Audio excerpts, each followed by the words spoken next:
North east কাউন্সিলের বৈঠককে ঘিরে ব্যাপক তৎপরতা শুরু হয়ে গেছে রাজ্য প্রশাসনে। সেজে উঠেছে হোটেলগুলিও। অ্যানিসের বৈঠকে যোগ দিতে আগামী 19শে ডিসেম্বর রাজধানীতে আসছেন কেন্দ্রীয় স্বরাষ্ট্রমন্ত্রী অমিত শাহ। এর আগে গত আগস্ট মাসে এই বৈঠক অনুষ্ঠিত হওয়ার কথা ছিল, কিন্তু ভয়াবহ বন্যার কারণে বৈঠক স্থগিত হয়েছিল। এবারের বৈঠকে যোগ দিতে আসছেন 6 রাজ্যের রাজ্যপাল এবং মুখ্যমন্ত্রীরা। ত্রিপুরা সহ 7 রাজ্যের মুখ্যমন্ত্রী ও রাজ্যপালরা বৈঠকে অংশ নেবেন।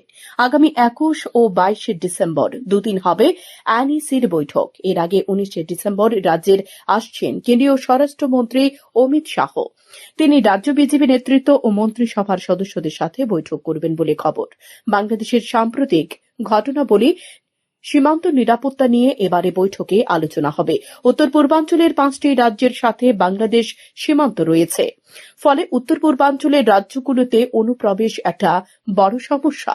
কিভাবে এই সমস্যা দূর করা যায়, সে সমস্ত বিষয়গুলো নিয়ে আলোচনা হবে বৈঠকে। বৈঠকের সূচনা করবেন কেন্দ্রীয় স্বরাষ্ট্রমন্ত্রী অমিত শাহ। তিনি বৈঠকের মাঝে 7 রাজ্যের মুখ্যমন্ত্রীদের নিয়ে পৃথকভাবে বৈঠক করবেন বলে প্রশাসন সূত্রে খবর। বাংলাদেশের অস্থির পরিস্থিতিতে সীমান্তে নিরাপত্তা এবং সীমান্তের পরিস্থিতি সম্পর্কে রাজ্যগুলোর কাছ থেকে রিপোর্ট চাইবেন তিনি। উত্তর পূর্বাঞ্চলের রাজ্যগুলোতে নেশার রমরমা, উন্নয়ন, সব বিষয় নিয়ে আলোচনা হবে। কেন্দ্রীয় প্রবন্ধের বাস্তবায়ন কতটা, ডোনার মন্ত্রকের আর্থিক সহায়তা, যেসব প্রকল্পের কাজ হচ্ছে সেসব প্রকল্পের কাজের অগ্রগতি নিয়ে বৈঠকে বিস্তৃত আলোচনা হবে।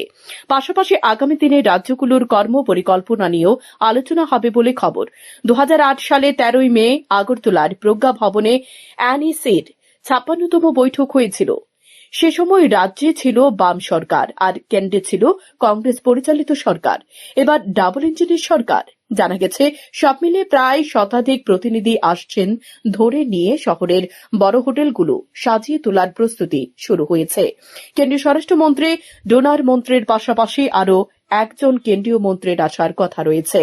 রাজ্য প্রশাসন সূত্রে খবর, আগামী 12 ডিসেম্বর থেকে সরকারি অতিথিশালা সহ একাধিক বিলাসবহুল হোটেল চলে যাবে রাজ্য সরকারের অধীনে। ইতিমধ্যে বুকিং করা শুরু হয়ে গেছে। সূত্রের খবর, কেন্দ্রীয় স্বরাষ্ট্রমন্ত্রী অমিত শাহ বৈঠক করবেন তীব্রমথার নেতাদের সঙ্গেও। এছাড়া কেন্দ্রীয় আধা সামরিক বাহিনী পদাধিকারীদের সঙ্গে বৈঠক করার কথা রয়েছে কেন্দ্রীয় স্বরাষ্ট্রমন্ত্রীর। শ্যামবন টিভি।